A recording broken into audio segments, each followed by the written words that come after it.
हम बात करने वाले हैं, इन चीजों के बारे में हम बात करने वाले हैं। ठीक है, अब सबसे पहले डोमेस्टिक टेरिटरी की हम बात करेंगे। अब जो हमारा मेन फोकस रहेगा वो डोमेस्टिक टेरिटरी पे रहेगा। तो हम डोमेस्टिक टेरिटरी की यहां पर बात करने वाले हैं। अब डोमेस्टिक टेरिटरी में भाई जैसा कि आपने भी देखा कि भाई डोमेस्टिक मतलब हमारा जहां देश का कानून अप्लाई होता है ना। फिलहाल के लिए इतना समझो, और आपके और इजी समझने के लिए आप उसको बाउंड्री भी समझ सकते हो, इंडिया की बाउंड्री है ना, समझने के लिए। क्योंकि मैंने बताया एक्चुअल में थोड़ा सा स्कोप ब्रॉड है, मगर उसको समझने के लिए इस पॉइंट ऑफ व्यू से आप ऐसा समझो कि ये इंडिया की बाउंड्री ही इंडिया है। ऐसा समझ लिया अपन ने कि इंडिया की जो बाउंड्री आप देख रहे हैं, आपकी स्क्रीन पे आपको इंडिया दिखाई दे रहा है, तो ये जो इंडिया की जो बाउंड्री है ये इंडिया है। ठीक है, इतना ही है इंडिया ऐसा।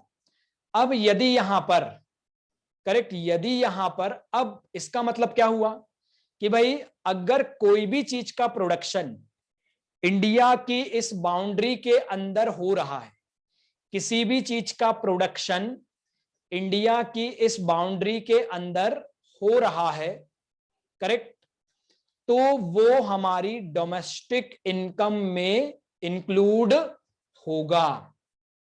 फिर से ध्यान से सुनिए, अगर हम डोमेस्टिक की बात कर रहे हैं कि भैया डोमेस्टिक में इंक्लूड होगा या नहीं, तो कोई भी चीज, कोई भी गुड्स जो हमारे इंडिया की बाउंड्री के अंदर बन रहा है, नंबर वन, कोई भी ऐसी सर्विस जो इंडिया की बाउंड्री के अंदर दी जा रही है, नंबर टू, नंबर थ्री, कोई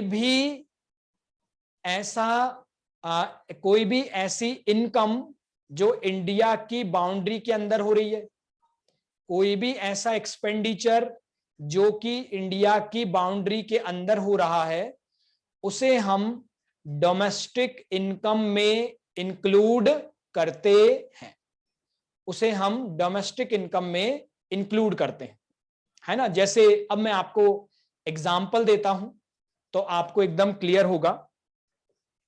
जैसे मान के चलिए कि कोई एक कंपनी है, यहां पर इंडिया के अंदर कोई एक कंपनी है, कौन सी कंपनी ले लेते हैं, कंपनी है जो है मान के चलिए माइक्रोसॉफ्ट या एप्पल, एप्पल आईफोन बनाने वाली कंपनी, एप्पल कंपनी है। अब एप्पल कंपनी का एक यूनिट इंडिया के अंदर है और वो इनकम कमा रहा है। अब हम सब जानते हैं कि एप्पल कंपनी इंडिया की कंपनी नहीं है, ये आप भी जानते हैं, मैं भी जानता हूं कि हमारे यहां की नहीं, ये अमेरिका की कंपनी है, यूएसए की कंपनी है, हमारे यहां की कंपनी ये नहीं है, इंडिया की तो नहीं है। तो अगर ये यहां पर आकर प्रोडक्शन करते हैं और इनकम कमाते हैं, तो मैं आपसे पूछना चाहूंगा कि ये जो सेल कर रहे हैं, जो इनकम कमा रहे हैं, क्या वो इनकम हमारी डोमेस्टिक इनकम में जुड़ेगी? तो आपको फिर अपने आप से क्वेश्चन करना है, अभी आंसर नहीं देना, आपको पहले अपने आप से क्वेश्चन करना है कि क्या ये इंडिया की टेरिटरी के अंदर प्रोडक्शन हो रहा है, this production is with in India. अब विद इन इंडिया का आंसर दीजिए आप, क्या ये इंडिया के अंदर, और यस के लिए वाई और एन, नो के लिए एन लिख दीजिए, पूरा नहीं लिखना है ना, टाइम वेस्ट नहीं करना, यस वाई और एन।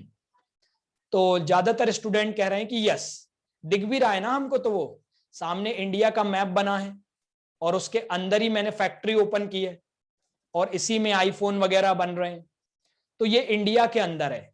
और मैंने आपसे क्या बोला कि डोमेस्टिक इनकम देखते समय बस आपका पूरा फोकस, आपका पूरा कंसंट्रेशन इस बात पे होना चाहिए कि क्या वो इंडिया के अंदर प्रोडक्शन कर रहे हैं, क्या वो इनकम इंडिया के अंदर हो रही है। तो आंसर है यस, इसीलिए ये हमारी डोमेस्टिक इनकम में इंक्लूड होगा। समझ में आ रहा है? मतलब डोमेस्टिक देखते समय हमें वो कंपनी कहां की है, वो कौन से देश को बिलोंग करती है, कौन उस कंपनी का मालिक है, इन सब बातों पे ध्यान नहीं देना। हमें तो सिर्फ ये देखना है कि क्या वो प्रोडक्शन इंडिया के अंदर हो रहा है, क्या वो यूनिट इंडिया के अंदर है। तो आंसर आता है यस, वो इंडिया के अंदर है। और क्योंकि वो इंडिया के अंदर है, इसीलिए इस कंपनी का प्रोडक्शन या इस कंपनी में जो भी इनकम हो रही है, ये इनकम हमारी डोमेस्टिक इनकम में काउंट होगी, हमारी डोमेस्टिक इनकम में ऐड होगी, ये जुड़ेगी। समझ में आया? तो एप्पल कंपनी का ये जो प्लांट है जो इंडिया के अंदर है, ये इनकम जो कमा रहा है, it will be included in the domestic company, in the domestic income. अब दूसरा एग्जांपल, अब एक बैंक है, इंडिया के अंदर एक बैंक है, हमारे देश का नहीं है, फॉरेन का बैंक है। इसका नाम है बैंक ऑफ कनाडा। कनाडा का बैंक है, जैसे हमारे यहां ना स्टेट बैंक ऑफ इंडिया, ऐसे कनाडा का बैंक है, मगर कनाडा के बैंक की एक ब्रांच इंडिया के अंदर भी है। कनाडा के बैंक की एक जो ब्रांच है वो इंडिया के अंदर है, और ये ब्रांच प्रॉफिट कमा रही है। हमारे इंडिया के लोगों से ये क्या कमा रही है? प्रॉफिट कमा रही है, इनकम अर्न कर रही है। तो मुझे बताइए कि क्या ये जो इनकम अर्न कर रही है, क्या ये हमारी डोमेस्टिक इनकम में इंक्लूड होगा? तो अगेन हमें फिर से आंसर क्वेश्चन पूछना है, क्या ये इंडिया के अंदर है? Is it with in the domestic territory of India? क्या ये डोमेस्टिक टेरिटरी के अंदर है? तो आंसर है यस। और मैंने आपको बताया है कि यदि ये डोमेस्टिक टेरिटरी के अंदर है तो आपको और कुछ देखने की जरूरत ही नहीं है, और कुछ एनालाइज करने की जरूरत ही नहीं है। ये जो बैंक ऑफ कनाडा है, ये जो भी प्रॉफिट कमाएगी, ये क्या है भाई? हमारे इंडिया की डोमेस्टिक इनकम में काउंट होगा। ठीक है। अब अगला नेक्स्ट एग्जांपल, कि भाई अब मान के चलिए कि हमारे सेठानी घाट पे एक बंगला है। ठीक है, एक बंगला है, कौन का है भाई?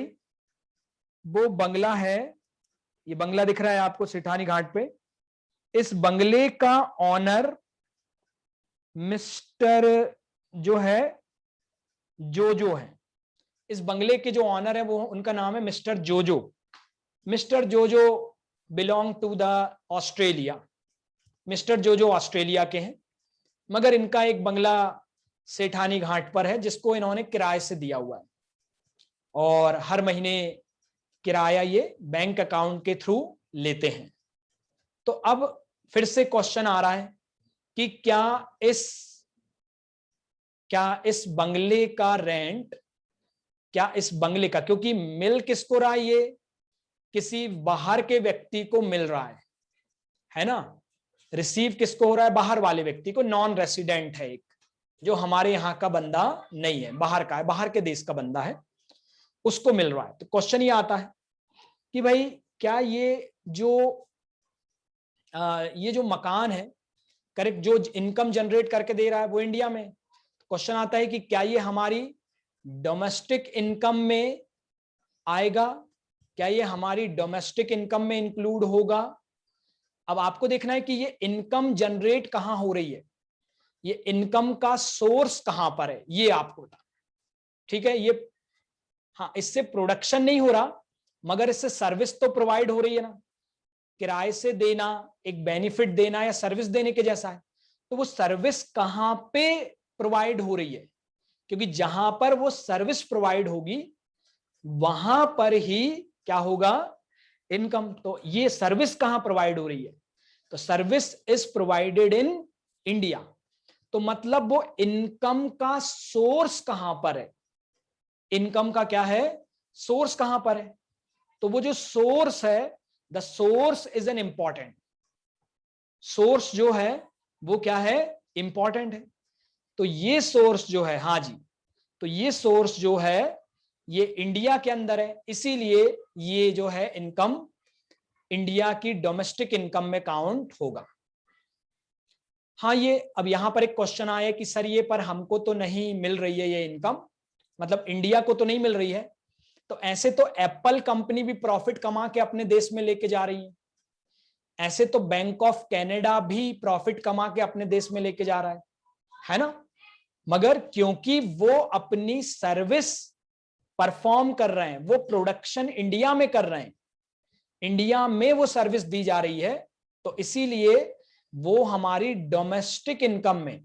तो मैंने आपको क्या बताया कि डोमेस्टिक इनकम देखते समय आपका पूरा फोकस कहां होना चाहिए, पूरा फोकस होना चाहिए आपका भाई आपकी डोमेस्टिक टेरिटरी पे। क्या जो इनकम जो चीज जनरेट कर रही है, क्या वो हमारे देश की सीमाओं के अंदर है, क्या वो हमारे देश की टेरिटरी में है? तो यदि आपका आंसर आ गया यस, तो इसका मतलब वो डोमेस्टिक में इंक्लूड होगी। बस आपको काय पे फोकस रहना है, आपकी डोमेस्टिक टेरिटरी पे आपको फोकस रहना है। काय पे फोकस रहना है? Domestic territory. समझ में आया? हुआ क्लियर? तो ये हुआ। अब अगला एग्जाम्पल, ठीक है, नेक्स्ट एग्जाम्पल। अब भाई कुछ फॉरेनर्स, आपको पता है सभी को कि भाई फॉरेनर हमारी इंडिया की नेचुरल ब्यूटी को देखने आते रहते हैं, हमारा इंडिया उन्हें बहुत पसंद है। तो हमारे यहाँ मध्य प्रदेश में भी फॉरेनर्स जो हैं वो इंडिया आए, और वो कहाँ घूमने गए? तो मध्य प्रदेश में हमारा हिल स्टेशन है पचमढ़ी, पचमढ़ी घूमने गए। आप सब भी गए होंगे, ऑब्वियसली बात है भाई, पचमढ़ी पास में ही है अपने यहाँ पे, है ना, 100-150 किलोमीटर के आसपास पड़ता है अपने होशंगाबाद से। तो आप जरूर घूमने गए होंगे कभी ना कभी, पचमढ़ी का ट्रिप लगा ही होगा आपका। तो पचमढ़ी घूमने गए, वहां पे बी फॉल गए हैं क्या? बी फॉल ऐसे झरना है, बहुत ऊपर से पानी गिरता है एकदम बी फॉल में ना, ठंडी ठंडे जो फुहार है वो मुंह पे लगती है, मजा आता है, मतलब वहां पे बढ़िया एकदम ऐसा लगता है। मगर मेहनत बहुत है नीचे तक जाना, फिर उतनी ऊपर चढ़ के आना, है ना। तो एकदम हाँ बढ़िया मजा आ जाता है, मतलब माहौल। तो चलिए, तो हाँ जी, हाँ वही तो है ना, जबरन पहले तो जिप्सी करके वहां से नीचे जाओ, फिर वहां से पैदल पैदल पैदल पैदल, है ना।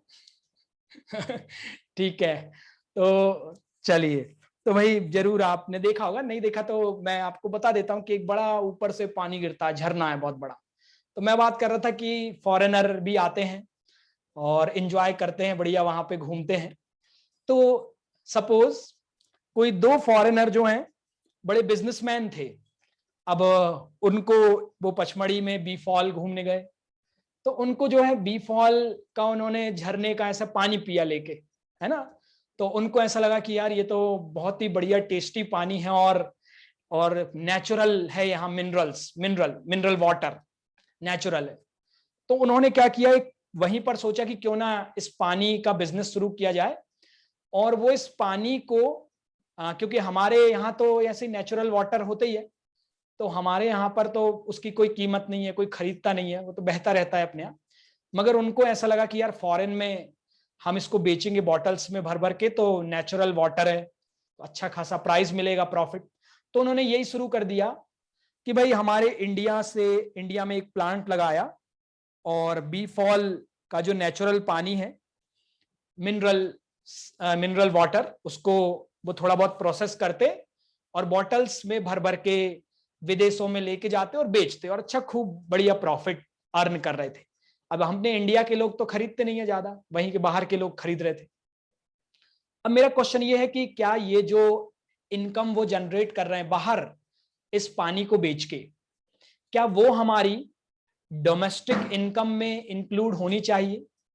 तो अगेन आपको एनालाइज करना है कि वो जो इनकम जनरेट हो रही है उसका सोर्स कहां पर है, आखिर वो सोर्स कहां है उसका, है ना। तो बिल्कुल सही है, अब बिल्कुल सही आपके आंसर आ रहे हैं, और मेरे ख्याल से बिल्कुल अंडरस्टैंडिंग क्लियर है क्योंकि अब आपका पूरा फोकस है कि भाई वो जो इनकम जहां से जनरेट हो रही है वो पानी से हो रही है, और वो पानी जो है वो इंडिया के अंदर है ना, वो जो बीफॉल अपना बना हुआ है वो इंडिया के अंदर है, करेक्ट। तो इस तरह से भाई यहां पर हम कह सकते हैं कि that is with in the India, ये कहां पर है, इंडिया के अंदर, ठीक है, समझ में आया। तो ये भी एक ठीक एक कंसेप्ट हो गया इनकम। एक और एग्जांपल लेते हैं कि भाई एक जो है, एक जो बंदा है, एक कंपनी है, मान के चलिए रिलायंस कंपनी, रिलायंस समझ लीजिए, आप सभी को पता है रिलायंस तो इंडियन कंपनी है ना। रिलायंस कौन सी कंपनी है, इंडिया की कंपनी है, रिलायंस लिमिटेड। अब रिलायंस एक पब्लिक कंपनी है जो अपने शेयर्स बेचती है, और शेयर बेचती है और सभी लोग इसके शेयर परचेस कर सकते हैं, नॉर्मल आम व्यक्ति नॉर्मल। तो एक फॉरेनर है, फॉरेनर एक ऑस्ट्रेलियन है, देखिए ऑस्ट्रेलिया में है वो, ऑस्ट्रेलिया के अंदर है फॉरेनर। तो एक ऑस्ट्रेलियन ने उसके शेयर खरीदे हैं, कौन के, अपनी रिलायंस कंपनी के। रिलायंस इंडिया की कंपनी है, रिलायंस इंडिया की कंपनी है। तो फॉरेनर मिस्टर जॉन है, ये ऑस्ट्रेलिया के मिस्टर जॉन है ना। तो मिस्टर जॉन ने भाई परचेस किए हैं शेयर्स रिलायंस लिमिटेड के। तो अब क्वेश्चन आता है कि भाई क्योंकि शेयर, और आप सभी को पता है कि जिसके पास शेयर होते हैं उसको डिविडेंड मिलता है, कंपनी क्या देती है उसको, डिविडेंड देती है। तो रिलायंस कंपनी ने मिस्टर जॉन को क्या दिया हुआ है,